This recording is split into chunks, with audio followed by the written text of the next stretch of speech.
जय हिंद दोस्तों। आज हम समझने वाले हैं कि हमको किस तरह से पढ़ाई करना चाहिए जो जिससे हमको याद हो, बैकलॉग खत्म हो जाए, पढ़ने में मन लगे इत्यादि कई समस्याएं उत्पन्न होती है। हम जानते हैं कि ये समस्याएं स्टूडेंट लाइफ में स्टूडेंट को ही इस समाधान इसका करना पड़ता है। और ये तो अक्सर नॉर्मल बात है कि पढ़ाई में मन नहीं लगना, ये वो बैकलॉग लग जाना। ये तो अब स्टूडेंट आप हैं तो आपको नहीं बैकलॉग लगेगा तो किसको लगेगा? सबको होता है। गलती सबसे होता है। और जो गलती होता है उसको एक्सेप्ट आप कर लीजिए कि हाँ हमसे ये गलती हुआ है, बट नेक्स्ट टाइम से हमसे ये गलती नहीं। बट याद रखिएगा कि सबके जवाब को आपका जवाब नहीं देना है सबके सवाल को। आप कोई इंसान है, डिटर्जेंट मशीन नहीं जो सबके जवाब को धोते रहें। तो ये सभी नहीं होना चाहिए। आप अब पढ़ना कैसे है, तो पढ़ने के लिए ना कोई टाइम टेबल होना चाहिए। और खैर तो ये तो सबका अपना अपना तरीका होता है, लेकिन एक तरीका मतलब जिसको समझ में नहीं आता है क्या करें क्या नहीं कैसे पढ़ें, तो पढ़ने के लिए हमको तो लगता है कोई टाइम टेबल नहीं होना, कोई सीमा नहीं होनी। पढ़ते समय और खाते समय ये नहीं देखा जाता कि क्या पढ़ रहे हैं, कब पढ़ रहे हैं, क्या खा रहे हैं, कब खा रहे हैं। जो मिलता है सबको समेट दिया जाता है। तो ये नहीं देखा जाता कि हम क्या पढ़ रहे हैं और कब पढ़ रहे हैं। जो मिलता है सबको समेट लिया जाता है। तो ये तो स्टूडेंट लाइफ में स्टूडेंट को ही झेलना पड़ता है। अब आप स्टूडेंट है तो आपको पढ़ने में नहीं मन लगेगा तो किसको लगेगा? तो यही बात है कि पढ़ाई में मन नहीं लगता है, याद नहीं। अब याद आप करेंगे तो भूलेंगे कौन? भूलेंगे कौन? आप ही भूलेंगे। जब याद आप करेंगे तो भूलेंगे कौन? आप ही भूलेंगे। एक शायर ने अच्छी बात कही थी कि मतलब कोशिश तुम्हारी गलती तुम्हारी कोशिश का मतलब एक संकेत है। गलती तुम्हारी कोशिश का एक संकेत है। तो ये बहुत अच्छी लाइन उन्होंने कही थी। उनका नाम तो अभी याद नहीं आ रहा है हमको। एक शायर थे, ऐसे ही बोले थे कि गलती तुम्हारी मतलब कोशिश की संकेत है। गलती एक संकेत है जो दर्शाता है कि तुम कोशिश में लगे हो। उस शायर का तो हमें नाम याद नहीं है, लेकिन उसका शायरी याद है। इतना मस्त शायरी था कि हम शायद बचपन में ही ये शायरी सीखे थे, मतलब बहुत छोटे थे। ये थोड़ा सा मतलब मैं शायर से थोड़ा सा इंस्पायर रहता हूँ, इसलिए थोड़ा शायर बीच बीच में बोल देता हूँ कि तो पढ़ना किसे है कि अब जैसे हम एक को बुक लिए, अब कई सारे कोचिंग हैं, ऑफलाइन कोचिंग, ऑनलाइन। आजकल तो डिजिटल इंडिया में कई सारे पढ़ने का साधन है। पहले नहीं हुआ करता, तो पहले का अलग बात है, लेकिन अब तो हो गया है। तो अब थोड़ा सा जो जिसको नहीं पढ़ने में बनता है वो भी अब पढ़ता है। आज के ज़माना में सब पढ़ता है। आजकल के ज़माना में ये नहीं देखा जाता है कि आप किस कैटेगरी में है, लेकिन सब कुछ हद तक सही हुआ है, लेकिन पूर्णतः सही हम नहीं कर सकते, क्योंकि कोई भी सिस्टम हो वो पूर्णतः सही किसी को नहीं कर सकता है। कुछ ना कुछ गड़बड़ रह जाता है, बस वही कुछ ना कुछ गड़बड़ रह जाती है। आदमी कितना भी अच्छा क्यों ना है, कुछ ना उसमें कमियां रह जाता है। हाँ, गलती जो हुआ है उसको एक्सेप्ट आप कर लीजिए कि हाँ हमसे गलती ये हुआ है, बट नेक्स्ट टाइम से हमसे ये गलती नहीं। बट सबका जवाब का कोई मशीन थोड़ी ना है कि अब सबके सवाल का जवाब देते हैं। तो पढ़ना किसे है, तो पढ़ने के लिए हम बता दिए कोई टाइम टेबल नहीं होना चाहिए। आप दिन भर करते क्या? आपका उद्देश्य क्या होता है? पढ़ना बस। अब कब पढ़ना है, ये पढ़ना है, वो टाइम टेबल होना चाहिए बस खाने और पीने का। बस हमको लगता है कि टाइम टेबल खाने और पीने का, बाकी समय बस पढ़ना ही है। ये मतलब होना चाहिए। लेकिन स्टूडेंट लाइफ में क्या करना है? बस पढ़ना है। और क्या करना है? जैसे हम लेते हैं एक बुक लेते हैं, जैसे हम एक बुक लेते हैं खान सर का, ये एक बुक है पॉलिटी का। तो ये जो बुक दिया हुआ, अब हम पूरे इस बुक को हम पढ़ लिए, सिर्फ पूरे इस बुक को हम पढ़ लिए। अब इस बुक में जो जो मेन लाइन रहता है, जैसे आप कहीं भी पढ़िए, कोचिंग में पढ़िए, ऑफलाइन कोचिंग में पढ़िए, ऑनलाइन कहीं भी पढ़िए, बस इसको पढ़ लेना है। अब पढ़ के देखना है कि इसमें मेन टॉपिक क्या है, उसको अंडरलाइन कर देना है। मेन टॉपिक क्या है उसको अंडर, जैसे हमने किया है इसमें जैसे पहला चैप्टर था यूनियन एंड संघ और राज्य, तो ये पहला चैप्टर था। तो इसमें हम देखते हैं कि जो जो मेन रहता है उसको हम अंडरलाइन करते हैं, और जो जो मतलब बहुत ही मेन रहता है उसको यहीं लिख लीजिए। मतलब इतना गंदा करके कॉपी किताब को पढ़िए। हमको जब एक टीचर थे हमारे कि वो बोलते थे कि जितना गंदा तुम कर सकता है अपने कॉपी किताब को पढ़ने में, जितना गंदा कर सकता है उतना तुम करो। हाँ, हम भी ऐसा, हमको भी लगता है कि जब हम मैथ सॉल्व करते हैं तो हमको लगता है मतलब हम इतना ना उसको गंदा करके आंसर सही सही आ जाता है, उतना ना इसको उसको गंदा कर देते हैं कि क्या। अब टीचर भी बोलने लगते हैं कि इतना। तो जिससे हम इस बुक को पढ़ें, अब बुक को हम क्या करेंगे कि इसमें मेन जो लाइन है, मेन जो टॉपिक, उसको हम अंडरलाइन कर देंगे, हेडलाइन। तो उसको अब हाईलाइट करके अब हमको क्या करना है कि उसको मतलब अब जैसे रिवीजन का तरीका क्या, सही तरीका, इसका पहले के वीडियो में हमने बता दिया था कि रिवीजन का सही तरीका क्या होता है। मतलब रिवीजन का सही तरीका कोई कुछ नहीं होता है रिवीजन का सही, बस आपको एक बार पढ़ लेना है। अब क्या सोचते हैं कि आप मतलब पढ़ लिए हैं तो हो गया, हमको ये माँ सरस्वती मिल जाएगी, बस पढ़ लिया रिवीजन करेंगे तो नहीं। रिवीजन तो करना ही करना है। अब ऐसा नहीं है कि अब रोज रिवीजन ही कर रहे हैं, पढ़ रहे हैं कुछ नहीं, रोज रिवीजन कर रहे हैं, रिवीजन भी करना है। जैसे आपको एक साल का आपको टाइम मिलता है, तो वो उस एक साल में आप मान लीजिए आपको 80 चैप्टर खत्म करना है। तो 80 चैप्टर खत्म करना है तो आप मान लीजिए एक दिन में 4-5 चैप्टर खत्म करते हैं, 4-5 चैप्टर छोड़ के 2-3 चैप्टर ही खत्म करते हैं।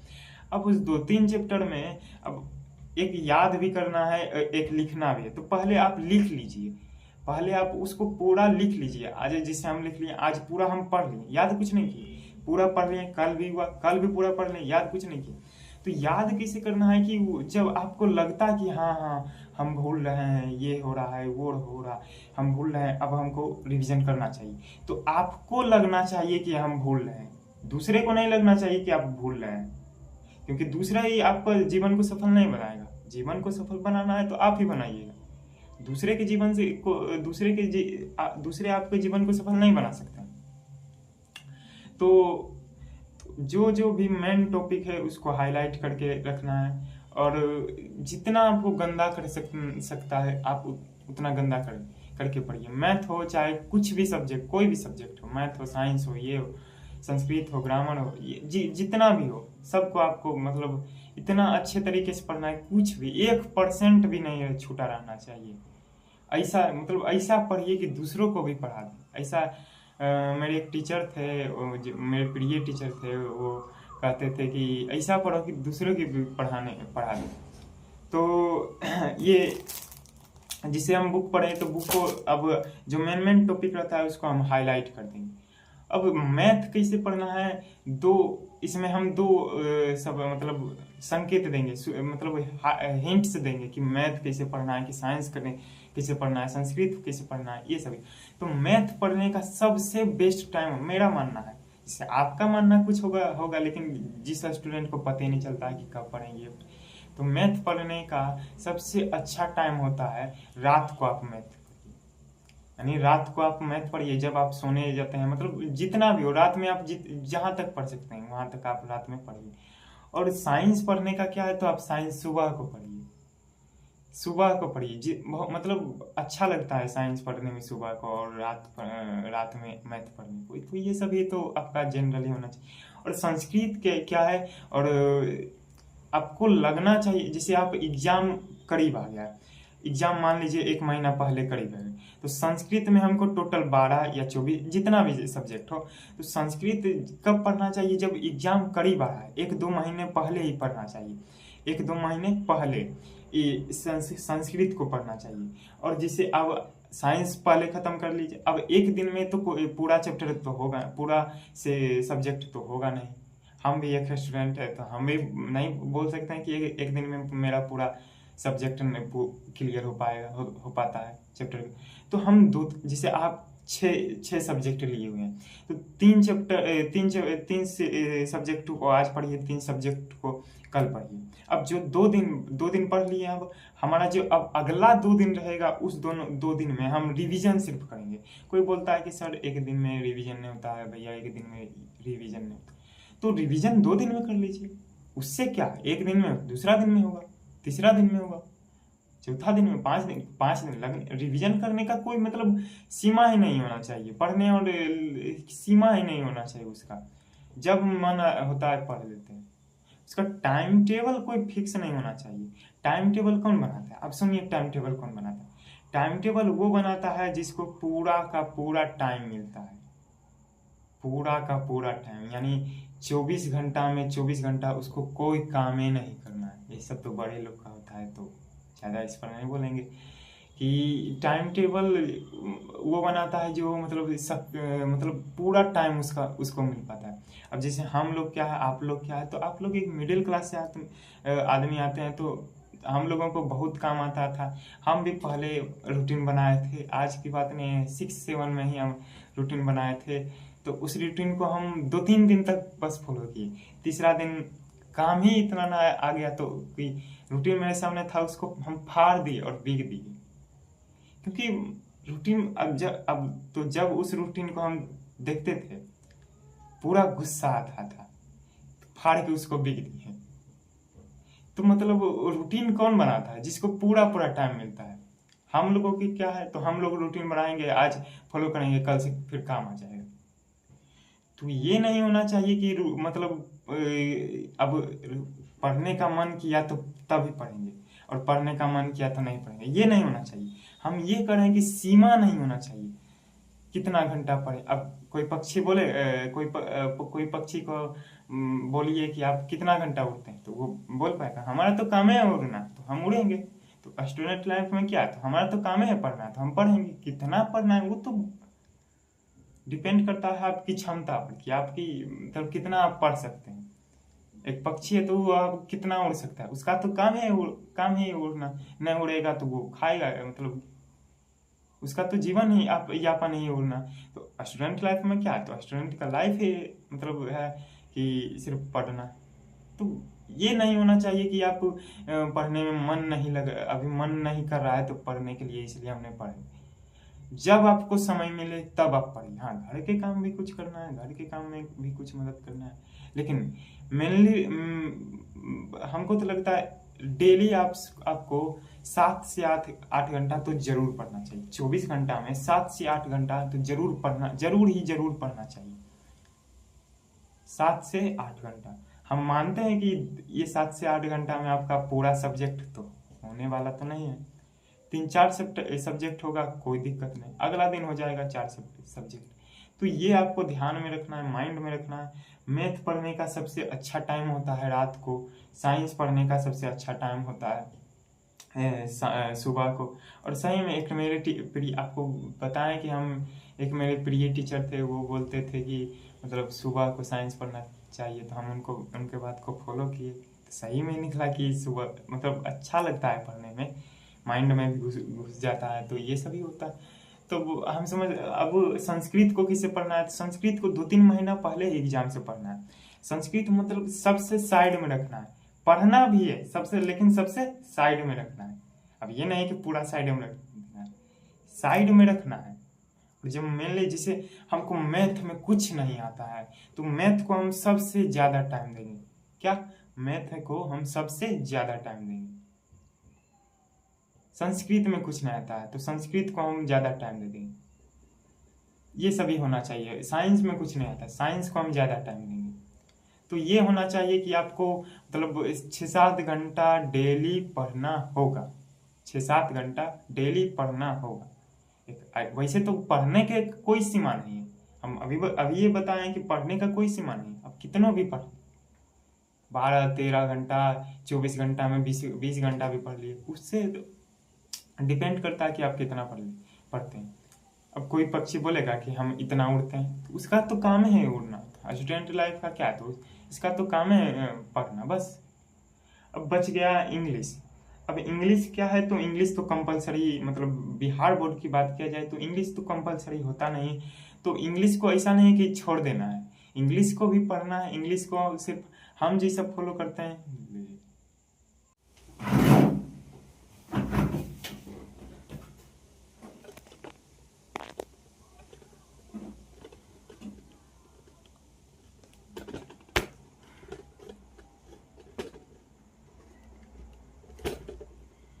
तो अब बच गया है हमारा इंग्लिश। इंग्लिश तो बोल ही दिए कि इस इंग्लिश संडे ऐसे ही बता रहे हैं कि आपको इस तरह से पढ़ना चाहिए, लेकिन आपको पता है कि आप कैसे आप कैसे पढ़ना चाहते हो, आप कैसे पढ़ते हो कि आपको इंटरेस्ट आता है पढ़ने में। मन को दाबिए और पढ़ना स्टार्ट कीजिए। मन को मतलब कंट्रोल में, आपके कंट्रोल में होना चाहिए मन, और उस पर कार्य कीजिए, बहुत कुछ हो जाएगा। आप जिंदगी में आप सफल कहते हैं ना कि सफल के मतलब एक सीढ़ी पर पैर जो आपका है वो रखा गया है। तो हम समझते हैं कि अब पढ़ना तो पढ़ने के लिए, ये सभी पढ़ने के लिए कम से कम 6-7 घंटा आपको पढ़ने पर टाइम टेबल देना है, टाइम देना है 6-7 घंटा। अब ये नहीं होना चाहिए कि आप रात को पढ़ते हैं, दिन को पढ़ते हैं, सुबह को पढ़ते हैं, शाम को पढ़ते हैं। जिस समय आप पढ़ते हैं कोई दिक्कत नहीं है, आपको पता होना चाहिए। कोई कहते हैं कि सुबह उठ के पढ़ो, आपको अच्छा लगता है सुबह को उठ के पढ़ने में तो आप पढ़िए, कोई दिक्कत नहीं उसमें। लेकिन कितने लोग का होता है कि रात को पढ़ते हैं, मतलब अकेले रहकर। तो ये सभी होना चाहिए कि जिसको जिस समय में मन लगता है पढ़ने में पढ़िए, कोई दिक्कत नहीं। रात को लगता है रात को पढ़िए, दिन को लगता है दिन को पढ़िए, सुबह को लगता है सुबह को पढ़िए। तो अब जबरदस्ती सुबह को नहीं पढ़ना है, वो आपको पता होना चाहिए कि हमको किस समय मन लगता है पढ़ने में, ये होता है याद होता है, तो आपको पता होना चाहिए। जबरदस्ती सुबह को नहीं पढ़ना चाहिए, उठकर नहीं पढ़ना चाहिए। एक हम पहले ही लगाते थे कि जबरदस्ती सुबह को उठकर पढ़ते थे, तो जबरदस्ती एक दिन हमको हम अलार्म भी लगा देते थे अपने मोबाइल में, 4 बजे हमको उठना है तो उठना है। अलार्म उठ भी जाते थे, लेकिन अब उठ जाते थे, हमारे पास 2 ऑप्शन बचता था, या तो हम फिर से सो जाते, या तो हम किताब कॉपी लेकर पढ़। तो हम तो सो ही जाते थे। अब झूठ तो नहीं बोलेंगे, लेकिन हम तो सो ही जाते थे। सुबह को मतलब अजीब ही फील लगता है कि सुबह को अब कौन उठ के पढ़ता है, रात को पढ़ दो, धकच दो। कहता है ना कि इंडियन स्टूडेंट और इंडियन रेलवे में एक अंतर तो है, एक से मतलब समानता तो है। वो चाहे कितना ही लेट क्यों ना, दिन में कितना ही लेट क्यों ना, लेकिन रात को वो तो सुपर फास्ट होते हैं। कहते हैं ना कोई भी ट्रेंड होता है तो वो रात को सुपर फास्ट होता है, रात को जब चलता है तो रात को वो तो कवर कर ही लेता है। तो ये होना चाहिए, आपको पता होना चाहिए कि आप किस समय में ठीक ढंग से पढ़ पाते हैं। अब बात करते हैं कि पढ़ाई याद कैसे करें। तो याद कैसे करें, आपको क्या लगता है कि हम सिर्फ पढ़ लिए, हमारे ऊपर माँ देवी क्या कहते हैं उसको, सरस्वती जी आके निवास हो जाएंगे? नहीं, रिवीजन करना है उसको। हम जानते हैं कि एक बार में याद नहीं होगा, दोबारा में याद नहीं होगा, तीसरा बार में आपको याद होगा। 100% गारंटी के साथ आपको याद होगा तीसरा बार में। नहीं होगा तो चौथा बार में, नहीं उससे नहीं होगा तो 5वां बार में, उससे नहीं होगा 6ठा बार में। देखो वो आपको तो डिपेंड करता है आपकी क्षमता पर, आपकी मेमोरी क्षमता पर। और फिर मेमोरी क्षमता उसको बढ़ाने के लिए, मेमोरी पावर को बढ़ाने के लिए क्यों कहते हैं मेडिटेशन करो, ये करो वो करो। हम आज तक मतलब किए हैं, मेडिटेशन भी किए हैं हम, लेकिन उतना मतलब ठीक से ढंग से नहीं हो पाता था। तो मेडिटेशन करने से नहीं होगा, आपको बस मतलब ध्यान में रखना है कि हमको बस मन को अपने कंट्रोल में रखना है। वही हो गया आपका मतलब सुपर फास्ट मेडिटेशन। मन को कंट्रोल में रखना है, जिससे ये बुक हमको पढ़ने में मन नहीं, तब भी हम जबरदस्ती हम पढ़ेंगे, जबरदस्ती हमको पढ़ना है तो, और अच्छे तरीके से समझेंगे। जब आपको समझ में नहीं आएगा, ये नहीं आएगा, वो नहीं आएगा, तब भी आपको पढ़ना ही होगा, समझ में आए या ना आए, पढ़ना ही पड़ेगा। अब कैसे भी पढ़ते हैं, लेकिन आपको तो पढ़ना होगा ही। अब हम समझते हैं कि सोशल साइंस पर हम चल रहे थे कि सोशल साइंस को मतलब आप दिन के समय में पढ़ सकते हैं, दोपहर के समय में सोशल साइंस को, वो समय बहुत अच्छा होता है दिन के समय में सोशल साइंस पढ़ना। और फिर बच गया हमारा सोशल साइंस हो गया, मैथ हो गया, इंग्लिश हो गया, हिंदी हो गया, संस्कृत हो गया, बस ये सब होना चाहिए। और ग्रामर बचा हुआ है, ग्रामर को अब कैसे पढ़ना है कि कोई कोई मतलब पहले से मतलब हो जाते हैं, मतलब सीरियस हो जाते हैं कि ग्रामर भी पढ़ना है, ये भी पढ़ना है, वो भी पढ़ना है। तो हाँ, लेकिन ये बात है कि जब आपको लग रहा है कि हमको आज मतलब अब लग रहा है कि हमको बहुत पढ़ना, मतलब बहुत पढ़ना है, तो उस दिन आप सफल सफल की आप मतलब चाक ले लिए हैं। कहते हैं ना कि सफल की आप चाक ले लिए उस दिन। और जिस दिन आपको लगेगा सब सही होगा, पढ़ेंगे बाद में पढ़ेंगे, ऐसा डेली आपको पढ़ना पड़ेगा, चाहे वो कितना भी हो, कम से कम आपको 7-8 घंटा आपको पढ़ना ही पड़ेगा। तो अब कोई टाइम टेबल नहीं होना चाहिए, कोई मतलब फिक्स टाइम टेबल नहीं होना चाहिए आपका, कितने समय में, इतने समय में हमको उठना है, इतने समय में हमको जब उठने का मन किया उठ रहेंगे। लेकिन हाँ, कोई भी व्यक्ति है तो वो 10-12 घंटा से तो ज़्यादा नहीं सोच सकता है। हम तो बता दें, हम तो 10-12 घंटा आज तक कभी नहीं सोए, आज तक कभी नहीं। उससे 10-12 घंटा कौन सोता है? 10-12 घंटा सोने का मतलब है कि आप एक स्टूडेंट नहीं है। जब तक आपको मन में एक स्टूडेंट, मतलब आपके मन में होना चाहिए कि हाँ हम एक स्टूडेंट है, डिसिप्लिन, आपको डिसिप्लिन होना चाहिए आपको। तो सक्सेस का ये पहला मंत्र होता है कि आपको डिसिप्लिन तो जरूर आना चाहिए। कुछ ना आए, कोई दिक्कत नहीं, लेकिन आपको डिसिप्लिन होना चाहिए। तो अब हम समझते हैं कि मतलब ऐसा क्या किया जाए जो जिससे पढ़ने में मन लगा। तो टाइम टेबल आपका कोई नहीं होना चाहिए। टाइम टेबल अभी बताएं कि टाइम टेबल बड़े लोग बनाते हैं, जिसको पूरा समय अब जैसे हम आप लोग हैं तो वो मिडिल क्लास के लोग होते हैं, उतना समय नहीं मिल पाता है। उनको तो पता ही होता है, मतलब उतना समय में नहीं मिल पाता है मिडिल क्लास वाले, क्योंकि वो अपना एक टाइम टेबल, क्योंकि मतलब इसका कोई फिक्स टाइम ही नहीं। कहते हैं ना कि मौत भी तो जल्दी आया कर गरीब के घर, कफन का पैसा भी खर्च होता है दवाइयाँ खरीदते खरीदते। तो मतलब इसका कोई फिक्स नहीं होता है कि कब आएगी कब जाएगी गरीबी। एक वैज्ञानिक थे, नाम उनका था कुजनेट, नाम था कुजनेट, हाँ कुजनेट नाम था उनका। वो कहते कि गरीबी एक कैंसर रोग की तरह होती है। आप सोचिए कि कैंसर रोग कितना घातक होता है, तो गरीबी ही ठीक उसी प्रकार की होती है, उतना कैंसर रोग की तरह घातक होती है। अब कोई कहता है कि गरीब का अलग समस्या, अमीर का अलग। अरे ससुरे, तुम एक दिन गरीब में रह के देखो, पता चल जाएगा कि गरीब क्या है अमीर क्या है। और कहते हैं कि अमीर का समस्या है, अमीर को भी समस्या रहता है, ये इसको एक दिन तुम रह के देखो, तब तुमको पता चल जाएगा कि गरीब की समस्या में क्या अंतर है और अमीर की समस्या में क्या अंतर है। एक दिन तुम रह के देखो, सब पता चल जाएगा। जो हाँ, जो कहते हैं कि हम गरीबी को हटा देंगे, ये हटा देंगे, वो हटा देंगे, रियलिटी में अगर जो वो गरीबी को जानेंगे ही नहीं, रियलिटी में कि क्या होता है गरीबी, सही कहते हैं। जिस पद पर हैं वो, जिस पद पर बैठ कर ये बोल रहे हैं कि गरीबी को खत्म कर देंगे, कल उस पद को ना छोड़ दिए था हमको कहिए, अगर जो वो गरीबी को जान गए तब। मतलब इतना भयानक लेवल तक गरीबी अभी है कि आपको पैसा के सब मामले में हमें भी लगता है कि ऊपर वाले से कुछ बहुत ही बड़ा मिस्टेक हो गया है। तो ये सभी को ध्यान में रख कर किया जाता है।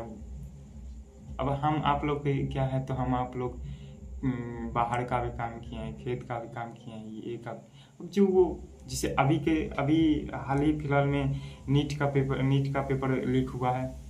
अब नीट का पेपर लीक हुआ है, अब कितने लोगों का समस्या, यानी ये सपना चकनाचूर हो गया, कितने लोगों का आप सोच सकते हैं, कितने लोगों का सपना चकनाचूर हो गया है डॉक्टर बनने का। आप समझ सकते हैं किस लेवल तक गरीबी। एक दिन कह सकते हैं कि आप एक दिन रह के देखिए गरीबी क्या होता है। इसके बाद तो कहते हैं कि अभी बताएं कि मौत भी तो जल्दी आया कर गरीब के घर, कफन का पैसा भी खर्च होता है दवाइयाँ खरीदने के। एक शायर ने कहा था, तो सबको ध्यान में रखकर किया जाता है कि तो हम समझ लिए कि हमको और आपको कैसे क्या करना है, पढ़ना है, ये करना है, वो करना है, सब हम समझ लिए। हाँ, गलतियाँ सबसे होगी, जो गलती होगी उसको आप एक्सेप्ट कर लीजिएगा कि हाँ हमसे ये गलती, बट कोशिश करिएगा कि आगे से नेक्स्ट टाइम से ऐसी गलती। और जितना भी अच्छा इंसान, कितना भी अच्छा इंसान, यहाँ तक भगवान से भी गलती हुआ है, आप तो हम एक मसाला। अरे काम निकलने के बाद लोग, दुनिया भगवान को भूल जाती है, आप हम तो एक मसाला। हर बारिश के बाद छाता है बोझ लगने लगता है, जबकि वह जानता है कि यही छाता है जो हमको बारिश से बचाया था, धूप से बचाया था। आज हमको बोझ लग रहा है। समझ सकते हैं कि तो आप मतलब कहते हैं ना कि आप कितना भी मेहनत कीजिए, बहुत मेहनत कीजिए, थोड़े से के लिए असफल हो गए, जबकि वो असफल नहीं है, वास्तव में वो असफल आदमी नहीं है। मान लीजिए वो एक नंबर से चूक गया, तो वास्तव में वो असफल आदमी नहीं है, उनका सिलेक्शन नहीं हुआ तो वो असफल आदमी नहीं है। एक नंबर से वो चूक गए तो क्यों? क्योंकि आपके पास सीट ही नहीं था। वो वास्तव में वो मतलब असफल आदमी नहीं है। और जो रैंकर होता है उनका तो बात ही अलग है। तो होता है कि मतलब पैसा के इस मामले में हमें भी लगता है कि ऊपर वाले से बहुत ही ज़्यादा मिस्टेक हो गया है। तो अब क्या करिएगा, हो जाता है। मतलब अब देख सकते हैं कि अब जिसे हमको अब साइंस हो गया, केमिस्ट्री, साइंस में केमिस्ट्री फिजिक्स, ये तो आपको सुबह के समय में आप अच्छे तरीके से पढ़ सकते हैं साइंस, कोई दिक्कत नहीं। जितना हुआ उतना, कोई ये टाइम टेबल नहीं होना चाहिए कि इतना से इतना बजे तक हम ये पढ़ेंगे, इतना से इतना बजे तक हम ये पढ़ेंगे, ऐसा नहीं होना चाहिए। आपको टारगेट देना है, वो टारगेट नहीं है जो पेज पर लिखा हुआ है, वो टारगेट जो यहाँ लिखा हुआ होता है कि 4 चैप्टर हमको ख़त्म करना है, तो हमको ख़त्म करना ही होगा 4 चैप्टर, चाहे रात हो दिन हो, कुछ भी समय में कुछ भी हो, वो हमको अब दे दिए हैं, तो अब दृढ़ संकल्प होकर उसको ख़त्म करना है। जैसे दशरथ मान जी ने किए थे, हमको पहाड़ तोड़ना है तो तोड़ना है, तोड़ भी दिए थे। पहाड़ों से ज़्यादा थोड़ी मेहनत इसमें।